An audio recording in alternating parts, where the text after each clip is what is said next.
Glória a Deus. Boa noite aos irmãos. Pai do Senhor Jesus, amém? Vocês estão bem, irmãos? Felizes com Jesus? Amém? Que privilégio, né, irmãos? Podermos servir ao Senhor, estarmos em sua presença. É magnífico, né? Podermos fazer parte da comunhão dos santos, podermos ter a oportunidade de congregarmos, saber que Deus, na sua infinita misericórdia, nos escolheu. Eu costumo dizer, né, que tem tantas pessoas melhores do que nós, mas tantas, irmãos, tantas pessoas mais capazes, mais doutas, mas aprove a Deus, na sua infinita misericórdia, te escolher e me escolher. Amém?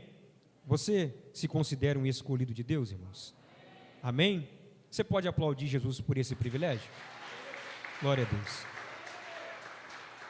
Você que está em casa, quando puder, venha para cá, sentir esse calor humano, venha participar da comunhão dos santos, amém? Você que trouxe a sua Bíblia, abra comigo, por favor, livro do profeta menor, profeta Joel. Se puder no monitor e colocar a versão NVT, acho que é nova versão internacional, fazendo favor. Livro do profeta menor, profeta Joel, capítulo de número 2. Irmãos, eu já quero, enquanto você acha aí, glorificar a Deus. O pastor anunciou aqui, né? Domingo passado, a gente vai estar sendo enviado, né? Eu, a minha esposa, a minha casa, a Laura, para podermos fazermos a obra ali na comunidade de Boa Família. É com muito temor e tremor no coração que nós vamos para lá, e eu quero pedir a ajuda dos irmãos. A primeira ajuda que eu peço é orem, orem, orem e orem. Não só pela minha casa, mas pela aquela obra, pelos irmãos que ali congregam. O Caio, um pastor que serviu ali há alguns anos, vai estar aqui com os irmãos, né? Fez um trabalho ali fantástico, um menino de Deus, o qual eu tenho um carinho muito grande, é uma referência para mim, e é um desafio, é desafiador, mas eu tenho certeza que é aquilo que Jesus disse: sem mim nada podeis fazer. Irmãos, eu entendo que a minha vida está na mão de Deus, a minha casa, a minha esposa, a minha família está na mão de Deus.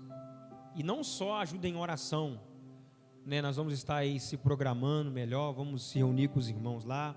Quero pedir, quando os irmãos puderem, estarem lá cooperando com os trabalhos.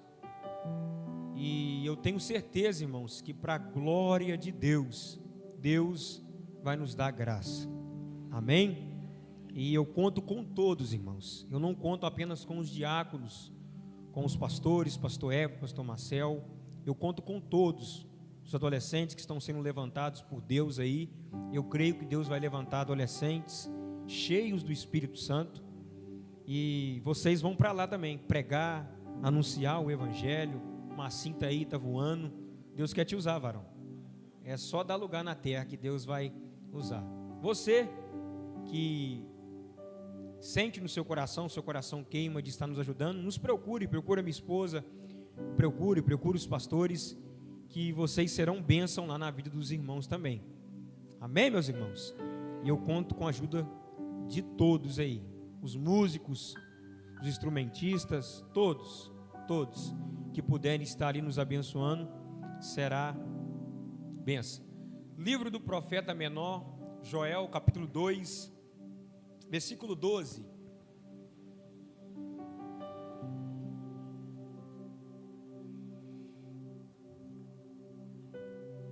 Amém? Todos trouxeram a Bíblia, a palavra de Deus? Deixa eu ver quem trouxe a Bíblia. Amém, irmãos? Isso aqui, irmãos, não contém erro. Ela é infalível, inerrante. Se você não trouxe, na próxima vez traz, mas se você não trouxe, pode acompanhar nos monitores. Eu vou ler ali para ficar melhor. Joel 2:12. Olha que texto interessante, irmãos, para a nossa meditação. Agora, porém, declara o Senhor, volte-se a mim. Talvez na sua tradução está arrependam-se, mas nessa tradução agora, porém, declara o Senhor, voltem-se para mim de todo o coração, com jejum, lamento e pranto. Versículo 13. Rasguem o coração e não as vestes. Mais uma vez o convite de Deus para nós. Voltem-se para o Senhor, o seu Deus, pois Ele é misericordioso, compassivo, muito paciente, cheio de amor. Arrepende-se e não envia a desgraça. Talvez Ele volte atrás, arrependa-se e ao passar deixe uma bênção. Assim vocês poderão fazer ofertas de cereal e ofertas derramadas para o Senhor, o seu Deus. Toquem a trombeta em Sião, decretem jejum santo, convoquem uma assembleia sagrada.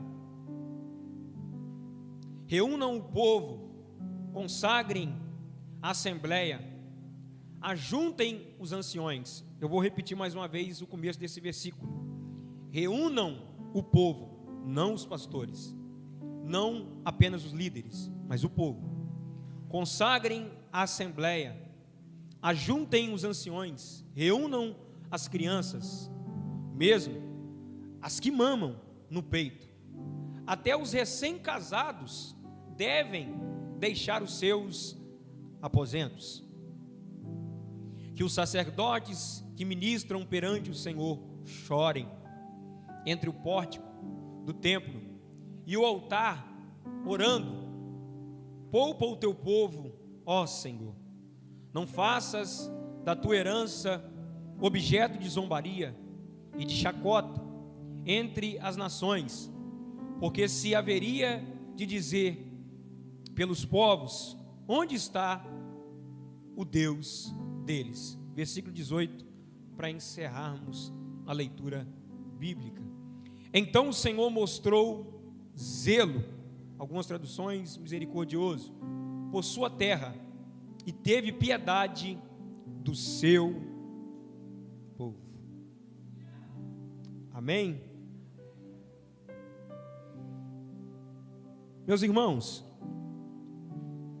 a temática desse mês é uma temática muito popular. Como disse o pastor Everton semana passada, eu não vi, mas eu assisti pelo YouTube. Avivamento. Muito se fala, né, irmãos, de avivamento. Eu acredito que dentro da nossa cultura, quando se fala de avivamento, a primeira coisa que se vem em mente é rodopios, pulo. A primeira coisa que se vem em mente é um povo em massa reunido, talvez expressando a sua fé de uma forma calorosa, de uma forma onde há muitos pulos.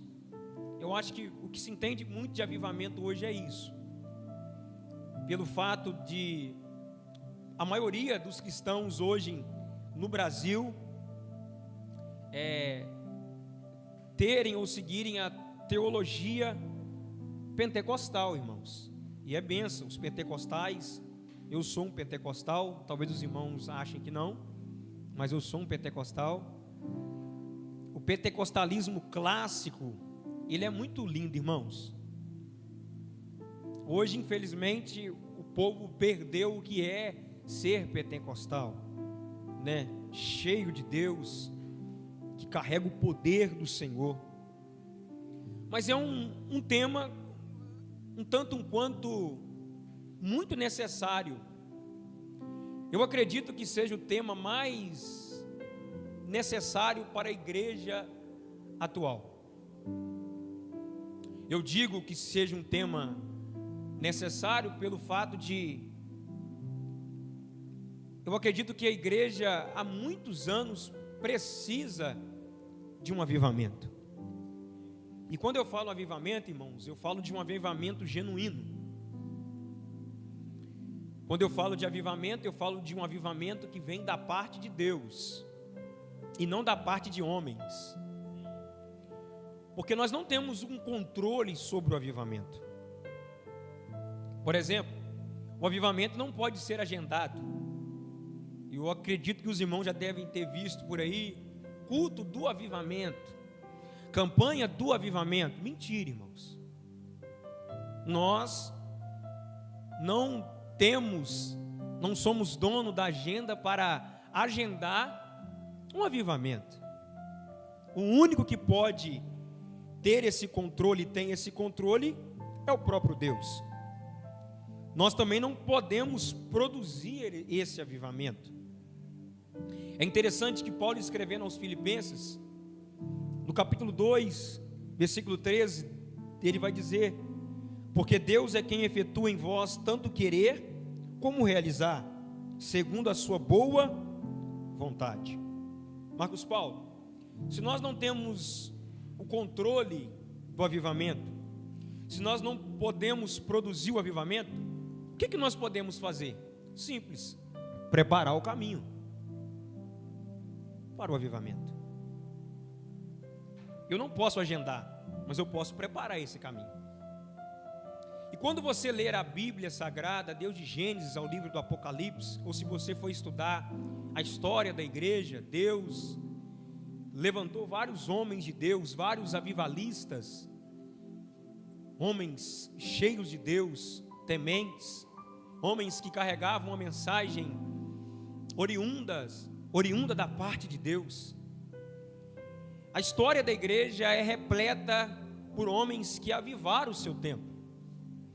E isso me faz me fazer uma pergunta: será que o céu anda diferente conosco?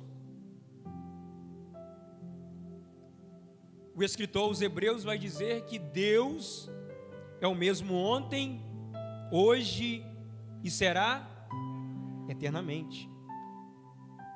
Deus, irmãos, não muda. Deus é imutável. Sim ou não? Vocês creem na imutabilidade de Deus, irmãos? Os irmãos creem que Deus não muda? Deus é imutável. Quem muda somos nós. Dependendo da circunstância, a gente muda fácil. Dependendo do que a gente estiver passando, nós temos um temperamento talvez muito alegre, ou um temperamento talvez assim, um tanto um quanto agressivo, seja com o nosso próximo, dependendo da circunstância, da situação que nós estamos passando. Só que o Deus que nós servimos é um Deus que, independente da circunstância, é um Deus que, independente da situação, Ele é imutável, irmãos. Ah, mas eu já perdi o controle da situação. Mas Deus não perdeu o controle. Ah, mas pelo jeito que está indo, não há mais solução. Mas Deus não perdeu o controle. Ah, mas da forma que está acontecendo, nós não iremos chegar lá. Mas Deus não perdeu o controle. Vocês não se lembram dos discípulos? Eles haviam perdido o controle no caminho de Emaús. Já estavam desanimados, desesperados. Voltaram a pescar. Pedro, o pastor presidente da igreja, aquele que foi chamado pelo próprio Jesus, irmãos. Porque Pedro não faz como Elias fez, como Eliseu fez, me desculpem. Porque quando Deus levanta o profeta Elias para poder ungir Eliseu está na 12ª junta de bois. E diz a Bíblia que a única coisa que ele pede para Elias é: espera aí que eu vou queimar os bois e vou despedir do meu pai e da minha mãe. Só que Pedro, quando Deus chamou ele, irmãos, ele guardou a rede, ele não queimou a rede.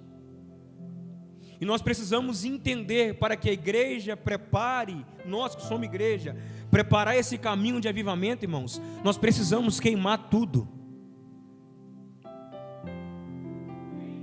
O problema é que nós estamos com a rede guardada em casa, e nós estamos tão desesperados que a qualquer momento nós queremos voltar a pescar, sendo que a promessa que Deus fez para nós é: vocês não serão mais pescadores de peixes, vocês serão pescadores de homens.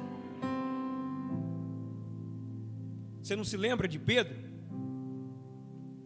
afundando? Jesus chamou ele: Pedro, pode vir. O problema é que a igreja parou de olhar para o alvo e começou a olhar para trás. E nós estamos perdendo, irmãos, esse caminho de avivamento. E como eu disse, irmãos, o céu não está indiferente conosco, é nós que estamos indiferentes com o céu. O que Isaías profetizou e disse, irmãos? Que as mãos do Senhor não estão encolhidas, irmão, para que não possa salvar. Os olhos do Senhor, os ouvidos do Senhor, irmãos, não estão agravados para que não possa ouvir. Mas são as vossas iniquidades que faz o quê, irmãos? Separação entre quem? É uma barreira.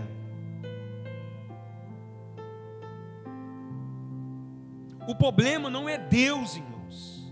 Pelo contrário, Deus é a solução de uma humanidade totalmente promíscua, entregue ao pecado, irmãos. Sabe o que é um avivamento num país, um avivamento local? A solução para Miraí, irmãos, não é um bom prefeito. Deus pode levantar e tomara que levante. A solução para a sociedade miraiense não é um bom vereador, é Jesus das Escrituras sendo anunciado, sendo pregado pela igreja de Deus. Mas eu te faço uma pergunta, irmãos: como é que nós vamos sair para pregar lá fora, sendo que nós estamos tendo que pregar aqui dentro? Como é que nós vamos evangelizar lá fora, sendo que nós temos que evangelizar aqueles crentes velhos dentro da igreja? Perceba que o problema não é Deus, o problema é nós. E eu anotei algumas coisas, irmãos, que eu achei interessante. Quando o avivamento é necessário?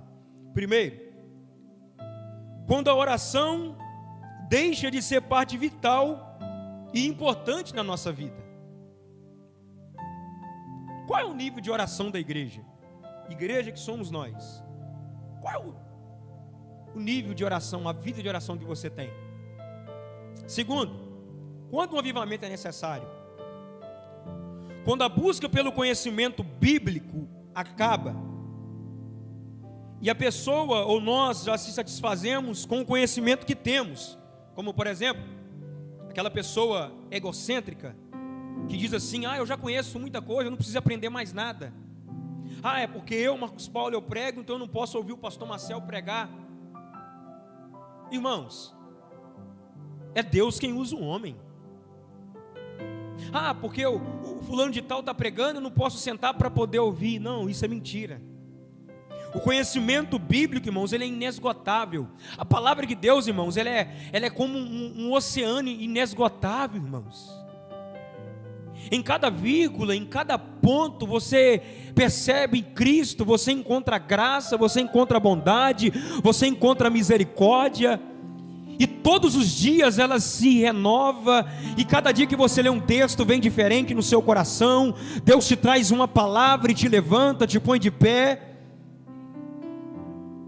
Só que nós andamos indiferentes, nós achamos que chegamos num nível tão alto que nós não podemos aprender mais, ouvir mais de Deus. Achamos que a nossa crença teológica é a correta. Se acreditamos naquilo, batemos naquilo, fixamos naquilo e entendemos que a nossa verdade é uma verdade absoluta, mas a única verdade absoluta é a palavra de Deus.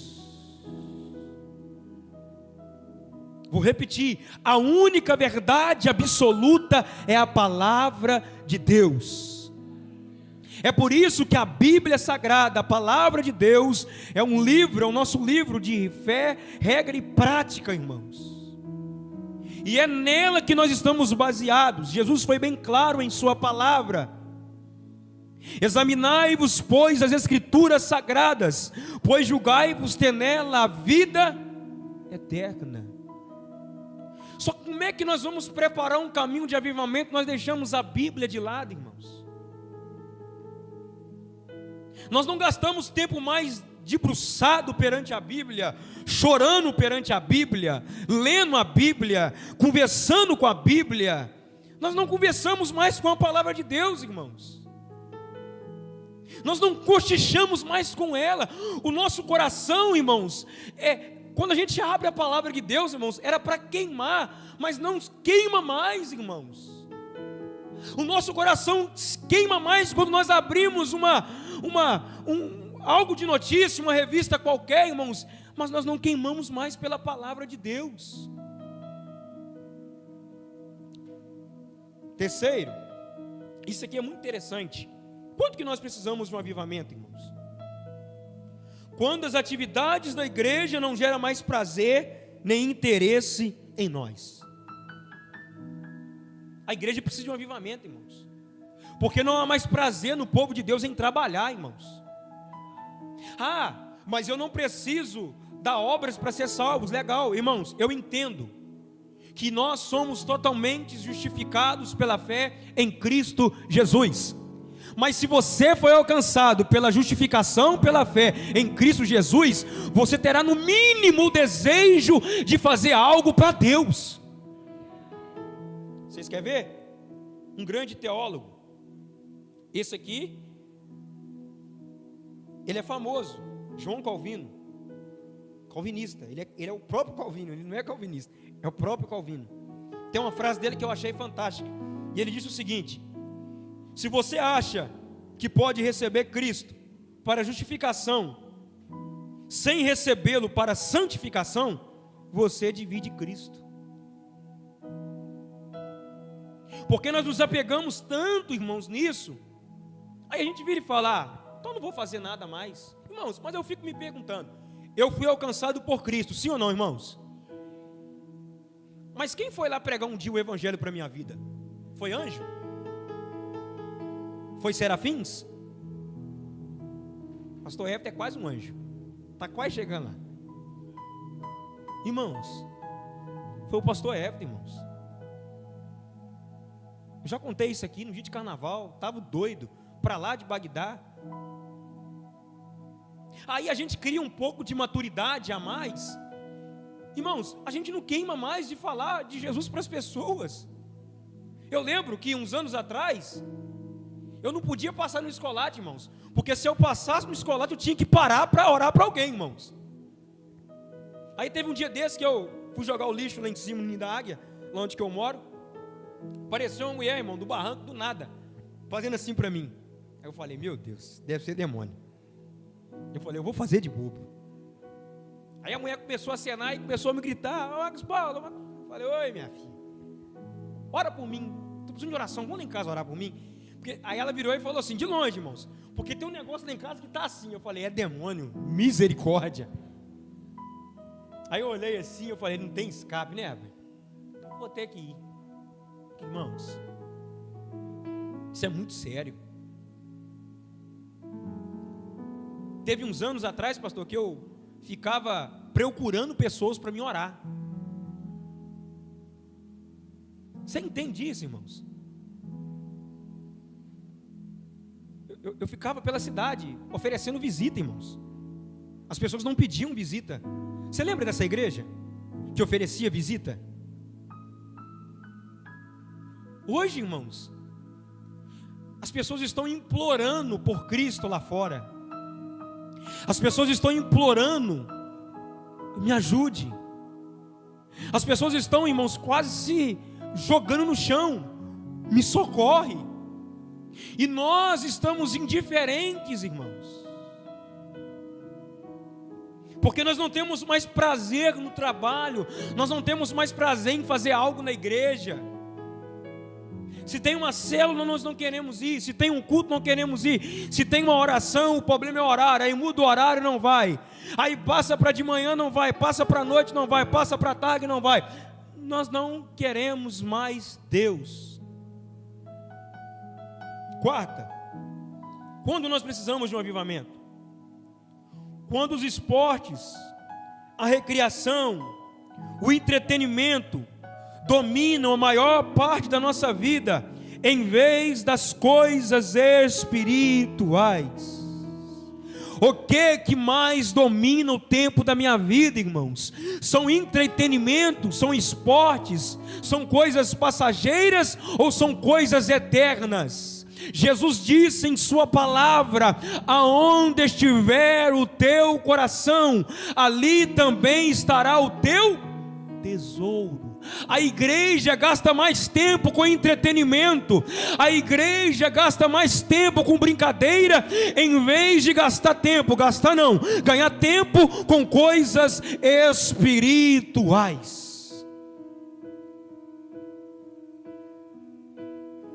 A igreja não precisa de um pregador novo, a igreja não precisa de um pastor novo, não. A igreja precisa se voltar para Deus, para que então possamos preparar o caminho de avivamento, para que Deus traga vida ao povo novamente. Porque avivamento é isso, irmãos, é trazer vida àquilo que está morto. O que gera mais prazer no seu coração? Uma brincadeira de futebol ou uma oração? O que gera mais prazer no seu coração? Um passeio, uma viagem à praia? O que gera mais desejo no seu coração, meu querido e minha querida? Uma festa? Ou a oração, a leitura da palavra, irmãos, está com Deus? O que queima mais no seu coração e no meu coração? Aí sabe o que acontece, irmãos? Aí quando vem alguém de fora, prega, aí vem uma meia dúzia de pessoas aqui na frente, chora, derrama lágrima, mas no outro dia está vivendo da mesma forma, da mesma maneira, não houve arrependimento, não houve mudança de vida, e nós estamos aplaudindo, estamos achando legal, mas Deus não está se agradando do seu povo, e a palavra de Deus para esses últimos dias é: voltemos ao Senhor.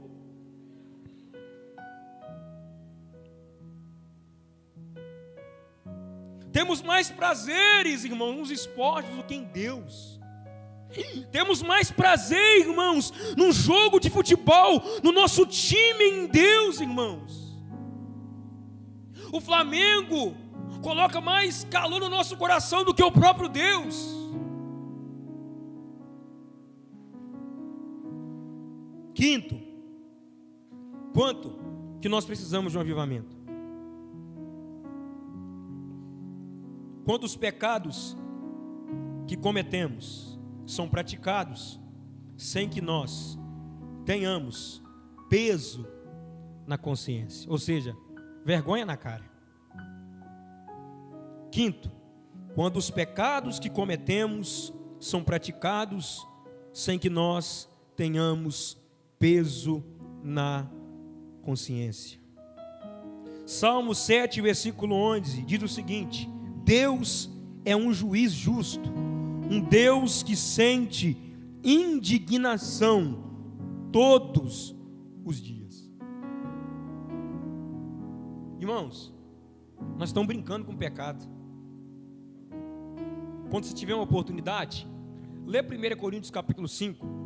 O que Paulo vai dizer de uma igreja que estava inchada, irmãos. Ela estava sim ensoberbecendo, ela estava assim cheio de vaidade, porque havia um moço cometendo um pecado grave. Ele estava tendo relações ilícitas, relações sexuais com a mulher de seu pai. Aí Paulo vira e fala o seguinte: um pouco de fermento levado leveda toda massa.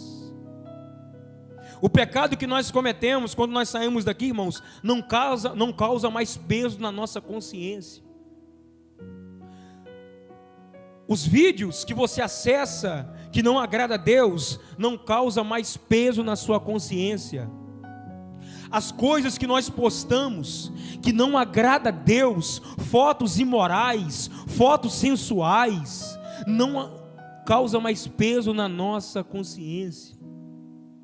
O pecado que nós estamos brincando com ele, como se fosse o nosso bichinho de estimação, não causa mais peso na consciência. Falar da vida dos outros, ser um crente fofoqueiro, não causa mais peso na nossa consciência. Estar indiferente com o irmão, carregar mágoa no coração, eu não aguento nem olhar para ele, eu não aguento nem olhar para ela, não causa mais peso na nossa consciência. E nós estamos orgulhosos da nossa espiritualidade. Batemos no peito porque a gente quer fazer uma comparação com essa geração atual. Mas se nós pegarmos a Bíblia, a história da igreja, e fazer uma comparação da nossa espiritualidade, irmão, nem para crente a gente serve para ser.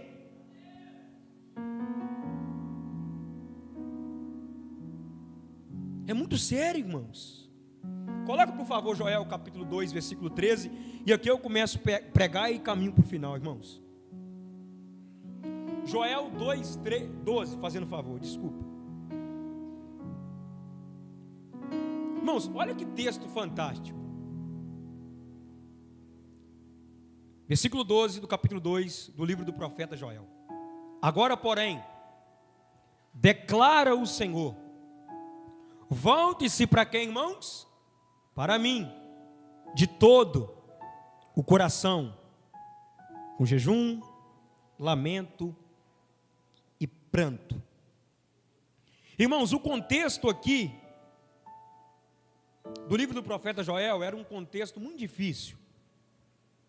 Há quem diga, não existe um registro certo, teologicamente falando, a época, o ano que Joel profetizou.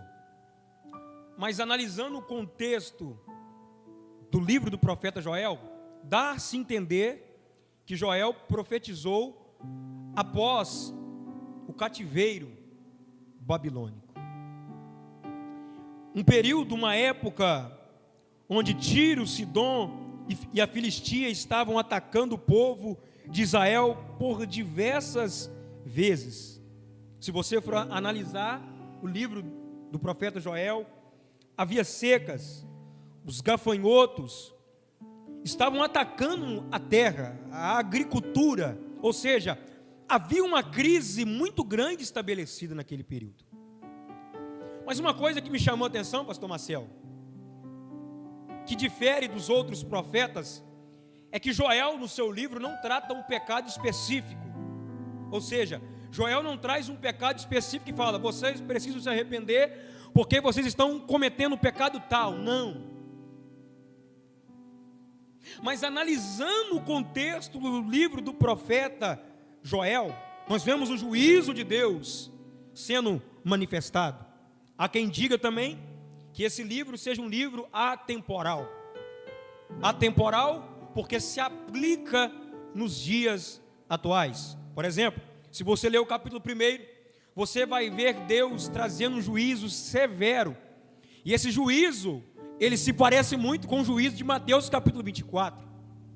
É um juízo que se assemelha muito do que há de vir ainda sobre a terra. Então há quem diga que seja um livro atemporal. Mas o interessante é o versículo 12. Nós vamos ver que é o próprio Deus falando na boca do profeta. Agora, porém, declara. Irmãos, olha que interessante. Agora, porém, vírgula, declara quem? O Senhor. Nós vamos perceber que o que o profeta Joel vai trazer aqui, irmãos, não é algo que ele vai tirar de trás da sua orelha, do que ele pensa, do que ele achava, não. Era o próprio Deus que estava fazendo uma declaração do seu povo. E eu fico vendo nos dias atuais a gente declarando várias coisas. Eu declaro isso, eu declaro aquilo, eu declaro aquilo outro, eu declaro a porta aberta, eu declaro um bom casamento, eu declaro a porta do fulano fechada e a minha aberta. Irmãos, eu quero ver um profeta se levantar e declarar isso aqui que o profeta Joel vai falar, irmãos.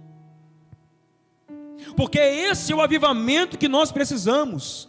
Agora, porém, declara o Senhor: primeiro, volte-se para mim. Irmãos, esse voltar-se para mim é muito interessante, porque ele dá um sentido que, como eu disse no começo, o povo estava indiferente com Deus. É como se fosse assim: o povo está dando as costas para Deus. Por quê? Porque dentro desse livro nós vamos ver que tem culto. Dentro desse livro, pastor Miguel, nós vamos ver que tem oferta.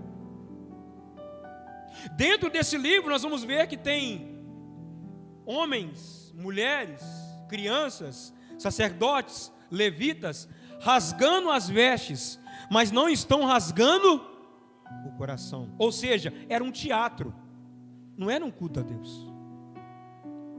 Aí eu quero fazer uma pergunta para mim e para você, irmãos.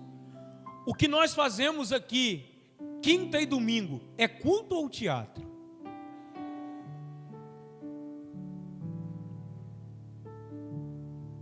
Porque o povo está de costas para Deus, irmãos. Esse volte-se para mim é como se fosse dar um giro de 180 graus. E Deus está usando a boca do profeta dizendo: vocês precisam voltar para mim. Porque uma das qualidades do caminho do avivamento, irmãos, é se voltar para Deus. O grande problema, irmãos, é que nós estamos voltados para a estrutura. O grande problema é que nós estamos voltados para homens.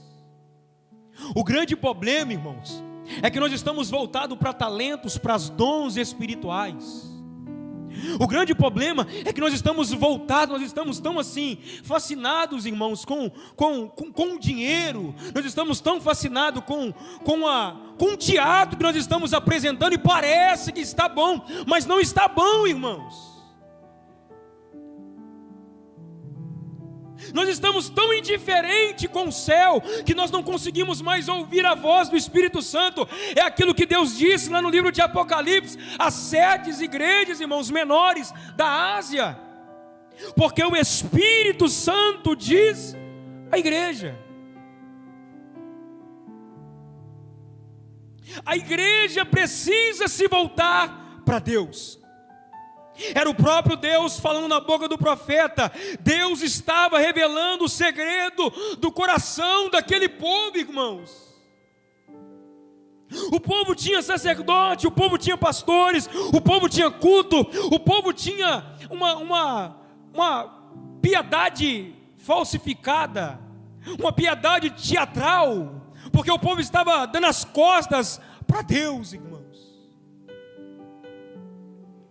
Mas o que eu acho interessante, irmãos, é que a primeira chamada desse livro para o arrependimento, para se voltar para Deus, se encontra no capítulo 1, no versículo 13. E a primeira chamada, o primeiro convite é para os sacerdotes. Você quer ver, irmãos, como é que nós estamos de costas para Deus? Irmão, a gente faz piada com o nome de Deus, irmãos. A gente escarnece do nome de Deus, irmãos. E tem mais. Quando nós não escarnecemos ou fazendo piada, nós aplaudimos quem faz. Sim ou não, irmãos? Não é isso que está acontecendo hoje, irmãos? Você quer ver como é que nós estamos dando as costas para Deus? Irmãos, a igreja brasileira hoje, ela é conhecida pela sua vida piedosa ou pelos seus escândalos? Outro exemplo, para não ir para a nação, dá um exemplo local, Miraí, irmãos. Nós temos mais de 40 e poucas, quase 50 igrejas, irmãos. Dessas igrejas, irmãos, quantas são sérias? Ah, Marcos Paulo, você está subindo no púlpito para poder criticar pastor? Não, irmãos, quem sou eu, irmãos? É porque está assim, irmãos. Se o pastor Marcel não me agrada mais, eu vou sair, vou abrir a minha igreja. Se eu tive um desentendimento com a fulana, com a esposa do pastor, com o diácono, com o presbítero, não, eu saio da igreja e abro a minha igreja. Só que um povo que entende que precisa viver um avivamento, ele não está preocupado, irmãos, em abrir porta de paredes, não. Ele quer abrir a porta do céu, ele quer apontar para Jesus, ele quer fazer como João Batista fez. Eis aí o Cordeiro de Deus, que tira todo o pecado do mundo. Porque quando João Batista viu Jesus, ele sai de cena, irmãos. O problema é que a igreja não quer sair de cena para Deus trabalhar através do seu povo. A igreja precisa sair de cena para Deus trabalhar no meio do seu povo. É muita encenação e pouca piedade. É muito canta bonita e pouca adoração. Subimos nesse altar de qualquer maneira, pegamos o microfone de qualquer jeito, entramos por aquelas portas. Você quer ver, irmãos? Quando acaba o culto de domingo, qual é, irmãos, o seu assunto? Qual é a sua conversa? O que você tem mais desejo? O que seu coração mais queima, irmãos? Convertei-vos ou voltai-vos a mim. Fala, irmãos, de mudança, de direção. A igreja está caminhando para cá, mas nós precisamos voltar novamente para Deus e fazer que nem o João dos braços trocados, irmãos. Nós precisamos de andar na contramão do mundo. Só que hoje não. Hoje, para segurar pessoas, queremos trazer a cultura. E eu vou aproveitar que os jovens e adolescentes estão aqui, irmãos. Os jovens precisam do evangelho, irmãos.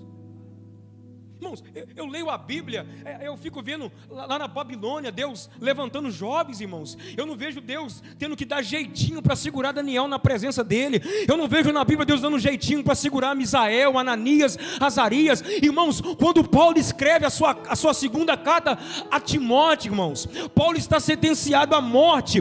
Paulo está sentenciado, irmãos, como um prisioneiro, não por pregar o evangelho, mas como malfeitor, irmãos. E sabe o que ele vai falar para Timóteo? Timóteo, traz a cultura para a igreja para segurar pessoas. Não, Timóteo, prega o evangelho, fora de tempo e no tempo, Timóteo. Paulo não escreve para Timóteo: Timóteo, dá um jeitinho, porque se você der um jeitinho, fulano não sai. Não, irmãos. Eu me lembro de um grande avivalista, por nome de David Braine, um jovem que morreu com 28 anos de idade, porque doou a sua vida ao evangelho. É um missionário conhecido como o missionário dos índios. Sabe quem escreveu sobre a vida dele, irmãos? Nada mais, nada menos do que Jonathan Edwards. Mas hoje não. Hoje tem que pegar mais leve, porque se falar isso vai ferir a pessoa. Hoje não se pode falar mais da ira de Deus. Hoje não se pode falar mais do pecado. Hoje não se fala mais da santidade, da santificação. Hoje não se pode falar mais da imutabilidade. Não, queremos levar um evangelho onde Deus muda. Não, se você está triste, Deus fica triste. Deus não fica triste, não, irmão. Ah, não, é se você está cabisbaixo, Deus fica cabisbaixo com você. Deus é imutável. Ele é o mesmo ontem, hoje e será eternamente. É aquilo que Paulo disse, porque dele, por ele, para ele são todas as coisas. Se você está carente, Deus está carente. Mentira, Deus não sente carência de nada.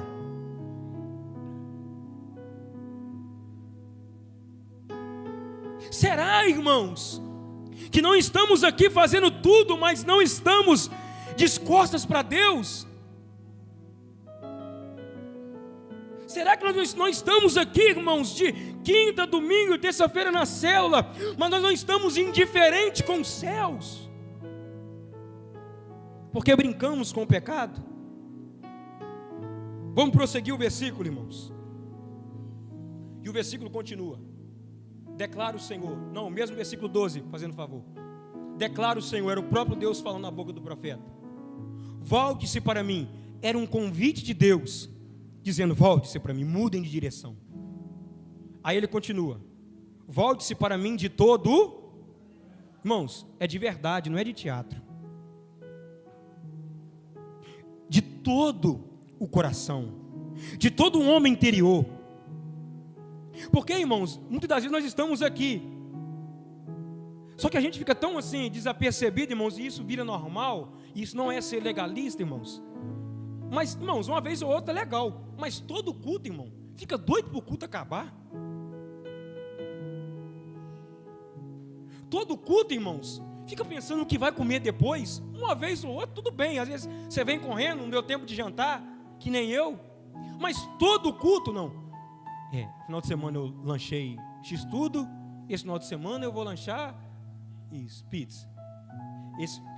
Final de semana passada, aí o pastor está pregando e a mente está assim: final de semana passada eu jantei na casa da sogra, então eu vou sair para lanchar. Não, nós gastamos dinheiro com lanche, essa semana não dá na mão. É assim que a gente está, irmãos. Aí, irmãos, você imagina Deus olhando para isso, irmãos. A nossa mente é assim, mas a nossa mão levantada. É o teatro, é a encenação, é artistas, não é adoradores. Vou repetir: é teatro, é encenação, é artistas, mas não são adoradores. O que Jesus disse para a mulher samaritana? Jesus disse que está vasculhando, fazendo um pente fino, porque Ele está à procura dos que adoram em espírito não é encenação, é adoração de ver.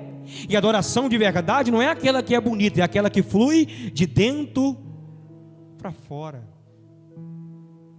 Só que a gente hoje se preocupa mais com o estereótipo. A gente hoje se preocupa mais com aquilo que é visível e não aquilo que é invisível. Porque para nós é bonito, porque para nós a voz é linda, a voz é maravilhosa, a roupa é bonita, os instrumentistas estão de parabéns. Mas a pergunta que temos que fazer ao entrar por aquela porta é: Deus, será que o Senhor está recebendo o nosso culto? Deus, será que o Senhor está recebendo a nossa adoração? Porque eu não saio de casa para adorar a homens, eu não saio de casa para agradar a homens, eu saio de casa com a intenção de glorificar, de exaltar, de bendizer e de engrandecer o nome do Senhor.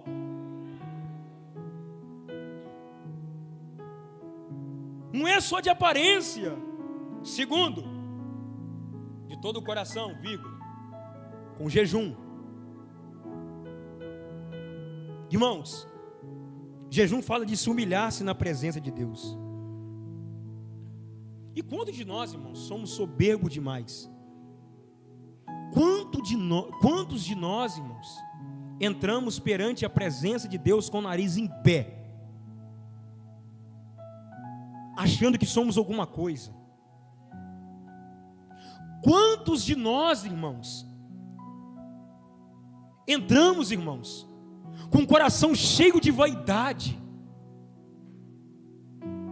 Quantos de nós entramos perante a presença de Deus, desfazendo das pessoas, fazendo comparações, mas eu sou melhor do que fulano, eu sou melhor do que cicrano, somos indiferentes com os céus. É porque não jejuamos mais, porque jejum fala de mortificação da carne, de esbofetear a carne, irmãos, de matar a carne, de dar pancada na carne, irmãos, de assassinar a carne. Mas nós não, o nosso culto hoje dá prazer para a carne, irmãos. O culto de hoje é mais prazeroso para as nossas carnes do que para o nosso espírito.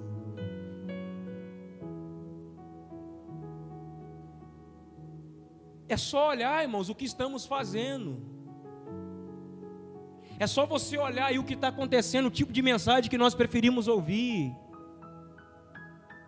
É só olhar, irmãos, o tipo de profetas que queremos.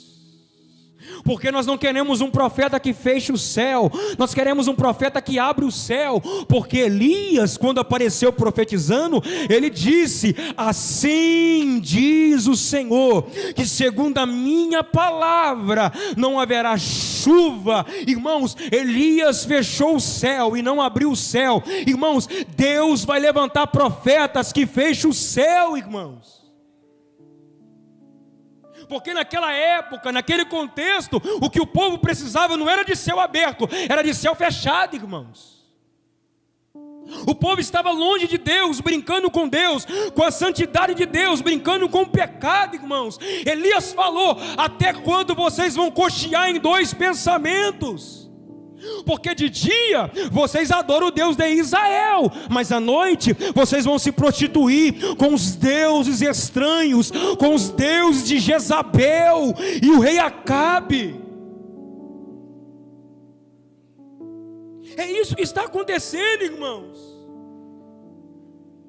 Ah não, mas eu já recebi a justificação pela fé, então eu não preciso jejuar. Irmãos, jejum mata a carne, irmãos. Não tem nada a ver com salvação. Irmãos, comece a jejuar para você ver. É claro que tem um verdadeiro jejum, irmãos, de Isaías. Cuidar dos órfãos, das viúvas. Mas é o jejum, irmãos. Se abster-se de alimento para mortificar sua carne, irmãos. Para estar mais perto com Deus. Mas hoje não se prega sobre jejum. Hoje não se fala de jejum. Hoje o povo é glutão. Se fala mais de comida em vez de jejuar. E não é errado ter comida, irmãos. Para nós caminharmos para o final. Jejum fala de mortificar a carne. Irmãos, nós precisamos se humilhar perante Deus. Versículo 13, fazendo um favor. Rasguem, mais uma vez, irmãos, olha o convite de Deus. Rasguem o e não as. Porque naquela época, irmãos, naquele tempo, o povo de Israel, dependendo da circunstância, do tempo que eles estavam passando, talvez uma notícia má chegasse para eles. No entendimento deles, irmãos, rasgar as vestes era sinal de piedade. Ou seja, chegava uma má notícia, o povo corria, muitos se jogavam no chão, pegavam a terra, lançavam no seu peito e rasgavam as vestes. Irmãos, vamos ser sinceros, a gente vendo isso, o que a gente fala? É de Deus. Meu Deus, olha o que ele está fazendo, está rasgando as vestes, está jogando terra, está se humilhando. Meu Deus, Deus está trabalhando na vida dele, mas não está. Porque eles só rasgavam o estereótipo, mas não rasgavam o interior, o coração. Era uma espiritualidade falsa. E para o profeta Abacuque, irmãos, porque Deus convida esse povo a ter uma espiritualidade, uma vida piedosa correta, para que Deus, então, se lembre da sua misericórdia. Porque para o profeta Abacuque, Deus se lembrar da sua misericórdia, no capítulo 3 e versículo 2, é Deus, irmãos, no meio da sua ira, no meio do seu juízo, é Deus lembrar-se da sua misericórdia. Aí Deus fala: rasguem o coração e não as vestes, volte-se. Mais uma vez, irmãos, o caminho do avivamento é esse, o avivamento que nós precisamos é esse. Volte-se para o Senhor, o seu Deus, pois Ele é misericordioso, compassivo, muito paciente, cheio de amor. Arrepende-se e não envia a desgraça. Irmãos, entenda uma coisa: esse arrepende-se aqui não é se arrepender como eu e você se arrependemos, porque Deus não erra. É como eu disse, é Deus no meio do seu juízo, da sua ira, é Deus lembrar-se da sua misericórdia. Não é que Deus vai olhar e vai falar assim: olha o que eu fiz com aquele povo, eu derramei o meu juízo. Não, irmãos. Porque a Bíblia fala que a misericórdia, irmãos, do Senhor é o fato de nós não sermos consumidos. Irmãos, sabe por que nós brincamos? Irmãos, sabe por que nós viemos de quinta a domingo aqui e apresentamos um teatro e não um culto, e Deus muitas das vezes não nos consome? É porque a misericórdia, é porque a bondade, é porque a graça de Deus está sobre nós, meu querido. Porque senão Deus já tinha fulminado todos nós. Versículo 14. Porque Deus mata, irmãos. Deus matou Nadab e Abiú, irmãos. Deus matou os filhos de Ofni e Finéias, irmãos. Porque brincaram na presença de um Deus todo-poderoso. Irmãos, olha que interessante. Talvez ele volte atrás. Arrependa-se. Ou seja, Deus vai lembrar da sua misericórdia. Ao passar, deixe uma bênção. Assim vocês poderão fazer ofertas. Aí depois disso tudo, vocês poderão oferecer um culto e não um teatro a Deus. Oferta de cereal e oferta derramadas para o Senhor, seu Deus. Versículo 15. Toquem a trombeta em Sião. Mais uma vez, decretem um jejum santo. Ou seja, vamos matar a nossa carne. Convoquem uma assembleia sagrada. Versículo 16. Reúnam o povo. Irmãos, o avivamento é para todos. Deus não quer avivar a sua vida do pastor. Deus não quer avivar a sua vida do líder de célula. Deus não quer avivar só o diácono. Deus quer avivar todos. O avivamento que Deus tem para a minha vida e para a sua vida, o avivamento que Deus tem para a igreja, não é para uma classe de pessoas. O avivamento é para todos. Porque o governo, irmãos, ele escolhe uma parte de pessoas para poder beneficiar, mas Deus não, é para todos. Para todos que faz parte da congregação, para todos que foram chamados por Deus, para todos que foram escolhidos por Deus. O avivamento é para a sua vida, o avivamento é para a sua casa, o avivamento é para a sua família. Deus vai te avivar a sua vida, para que você leve essa chama lá para dentro da sua casa, para o seu bairro, para o seu trabalho, aonde você passar, Deus vai te acender lá, meu querido. Reúna o povo, consagrem. Tem que haver consagração, irmãos. Jejum, oração, súplica, humilhação diante de Deus. A assembleia. Aí olha que interessante. Ajuntem os anciões. Anciões aqui, irmãos, falam de liderança também. Reúnam quem, irmãos? As crianças. Irmãos, as nossas crianças precisam ser introduzidas, irmãos, aos nossos cultos. O mais rápido possível, irmãos. Elas precisam ser introduzidas, irmãos, para participarem do que Deus vai fazer no nosso meio. Vírgula. Mesmo as que mamam no peito. Essa parte que é interessante, ó. Até os recém-casados, ou seja, o camarada casou ontem, vai deixar a lua de mel, vai se arrepender, vai rasgar o coração, vai jejuar, vai orar, ele vai abandonar tudo, porque nada mais é importante do que o Senhor. Nada mais é importante do que Deus.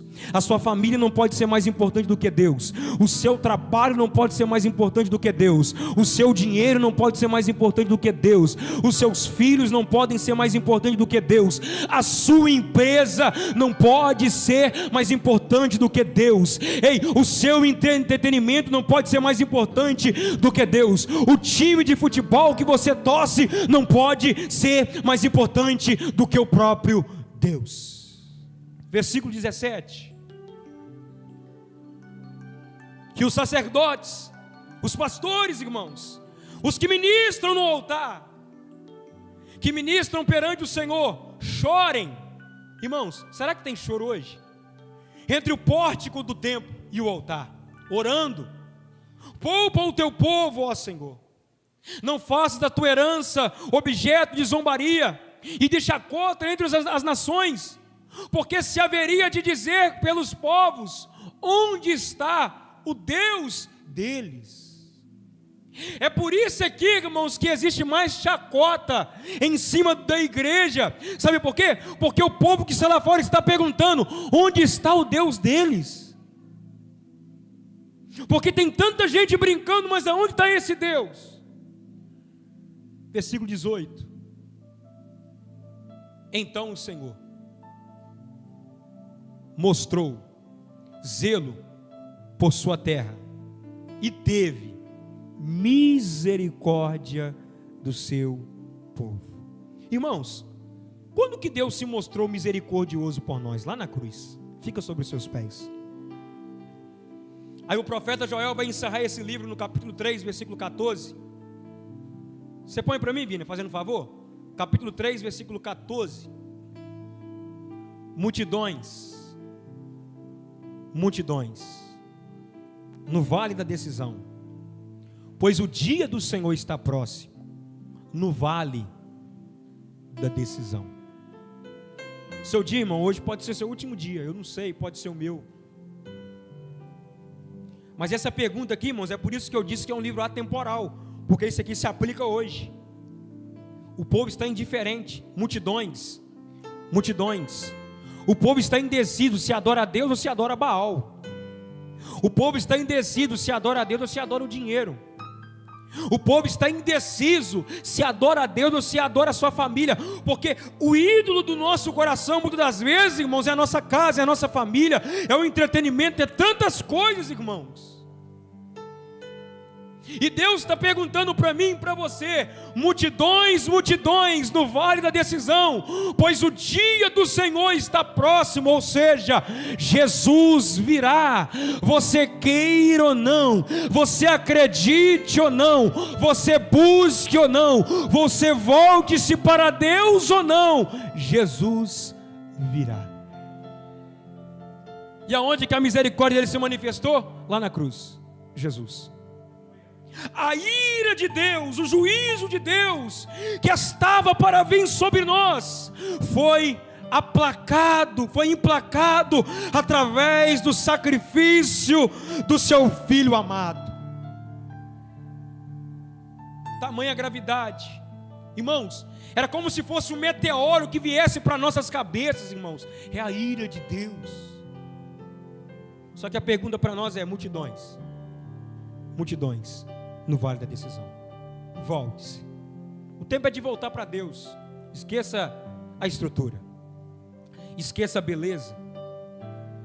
Sabe por quê, irmãos? Jesus fez uma promessa para nós. Jesus falou para aquela mulher: não é gota que vai fluir de vocês, é rios. Oh, meu Deus do céu. O problema é que nós estamos nos contentando com gotas, e Deus tem rios para nós. Não, eu vou repetir. O problema é que nós estamos nos contentando com gota, com gotícula. Irmãos, agora para pensar. Se essa gota é boa, imagina o rio que Deus vai fazer dentro de nós. Irmãos, eu quero acreditar no nome de Jesus que nós vamos deixar de ser indiferente com o céu e vamos caminhar como cidadãos do céu. Eu quero acreditar que no meio desses adolescentes, irmãos, Deus vai levantar jovens cheios do Espírito Santo. Eu falei para eles, irmãos, teve uma época lá no ginásio que um jovem por nome de Breno subiu em cima da mesa, parou o recreio e começou a pregar o evangelho para aquela escola. Lá no seu bairro, as pessoas vão passar a olhar para você de uma forma diferente. Eu vejo que vai aí um santo homem de Deus. Para a nossa igreja, as pessoas vão parar de olhar somente para as nossas estruturas. A igreja Batista Reviver é uma igreja que tem uma estrutura boa, tem, irmãos, e glória a Deus por isso. Mas a igreja Batista Reviver é uma igreja que é conhecida porque carrega o poder de Deus, porque carrega a graça, porque carrega o poder do Espírito Santo, porque lá tem mulheres cheias do Espírito Santo, porque lá tem mulheres que não pegam o microfone, mas tem mulheres que andam e nós vemos o Espírito Santo de Deus na vida delas. Oh, Espírito Santo de Deus, é você que Deus quer levantar, é você que está na multidão, É você que está indeciso. É você que olha para você mesmo e diz: não, para mim não tem jeito. Não, eu não sei falar. É você que Deus quer levantar para estar ministrando, para estar pregando, para estar ensinando, para estar intercedendo, para carregar essa chama por onde você passar, meu querido. Eu sinto Deus aqui nessa noite. Eu sinto o Espírito Santo de Deus aqui nessa noite. Eu sinto o toque do Senhor aqui nessa noite. Eu sinto Deus aqui nessa noite. E nós vamos voltar como nós fazíamos antigamente, irmãos.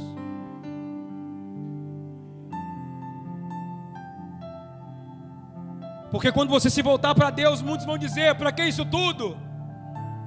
Ninguém vai dizer para você: para que correr tão longe? Para que andar tão longe? Para que caminhar tão longe? Mas quando você começar a orar, vão dizer para você: para que orar tanto? Para que jejuar tanto? Para que se entregar tanto? É porque eu quero o céu. É porque eu sou cidadão do céu e eu caminho como o céu. É só por isso, irmãos. É porque eu sou apaixonado. Eu fui alcançado por Ele. Vem cá, pastor, para o senhor orar em nome de Jesus. Multidões, multidões, no vale da decisão, porque o dia do Senhor está próximo.